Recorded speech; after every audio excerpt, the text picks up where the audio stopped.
Okay, go ahead. Okay, this guy here is a Grenache vine. This is the Grenache, about 85, 90 years old, and it's just one of a lot of different varieties in this vineyard, Garibaldi vineyard. It's a mixed vineyard of different grape varieties, the way vineyards were planted in California 150, 100 years ago, and they were all grown together and harvested together and put into one wine. This is Grenache. Next door here is like a Zinfandel, it's a Carignan. Down there's right over here are some Muscat Blanc. So there's white grapes in here too. Burger, which is a kind of a rare grape in California now, but it was a big producer back in 1800s for white grapes. Sure. But this is the Grenache. In your glass you have Grenache. Perfect. Thanks for joining. Thank you very much. Why don't we, before we close out, why don't you tell us what you think of it, Peter? I think it's wonderful. I think it's very balanced. I think it's a classic example of Grenache. I was in there earlier looking at the color. We were remarking at how wonderful the color is. But, it's not hot. Right. I think it's a perfect example if people really want to know what the... sometimes, in many areas with Grenache. But yeah, it's beautifully held together. It's wonderful. All right. The other thing that these old vines like, I come out once a week and you massage them. Right. They like a little attention? A vine massage. Vine massage. Well, who wouldn't like that? So this is why the wine tastes so good. It's the Kobe beef of winemaking. That's right. That's right. The massage. They are well-loved vines. And why wouldn't you like it? I wish I was the vine. Well, thank you so much for showing us these today. You're welcome. Thank you.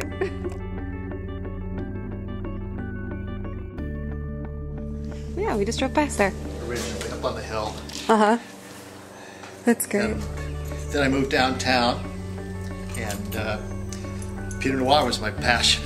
I'm gonna make the loved Burgundies, and stuff, and made some really nice ones. But prices for vineyard land and stuff is so expensive down there, and people were some of the other few wineries that were operating. They were hauling grapes down from up here, and making beautiful wines. I thought, well, maybe I can live without Pinot and go up and experiment up here, and that's when I moved up here, closer to these grapes, and then thought, well, these hillsides are perfect for Rhone varieties.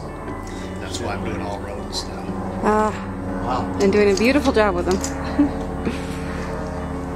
So this I call my cellar. I wish it was underground, but it works right. But I could with my capabilities. So I do everything in here. It looks different times of the year. Right, this front area is for fermentation during harvest. So I have those fermenters in here, do my red fermentations. All the whites I do in fermented small stainless steel. Okay, sure. This is production here. Oh, it's wonderful. I do everything. This is all my cases. I don't have any warehouses, off-site cases. That's all my cases of wine and my barrel of aging. I've got 2008s and 2009 in the barrel. How long do you keep them in the barrel usually? 2 years. 2 years? Well, okay. 23 months. I'll be bottling the 2008s in August. Nice. And the oak is predominantly neutral. I like the neutral oak. So I'm not, when you taste the wines, you'll notice you get a lot of oakiness or anything like that. I think the fruit flavors are attractive, and so that's kind of my focus is on fruit, not the oak. Right. So being neutral, I can leave the wine in there for almost 2 years, and I don't get a lot of oak extraction. And I prefer new style American oak.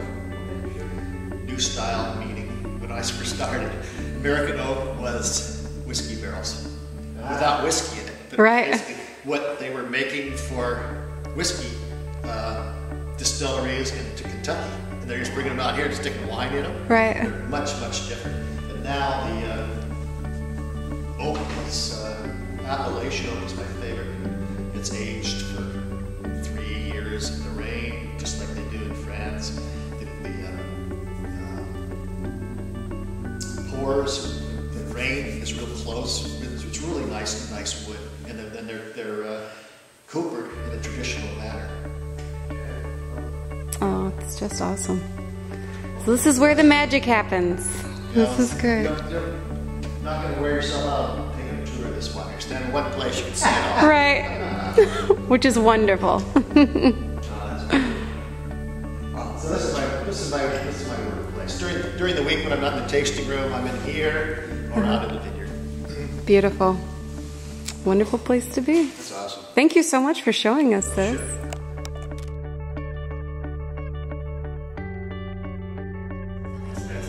Sure. I have to say that this wine is frickin' awesome. Frickin' awesome. Because it's made by Bill Frick, and it's called Garibaldi. From these vines here, these very old vines, come a whole lot of fruit. About 800 pounds. Bill Frick, the owner and winemaker here, is able to get off of these vines. And in looking closely at some of them, you'll see that they're hollow in the center, but all the outside working to really do the job and do it very well. So it's a beautiful, beautiful, very old piece of land here that does amazing things when it comes to Grenache and Syrah and a lot of other varieties that we've been tasting.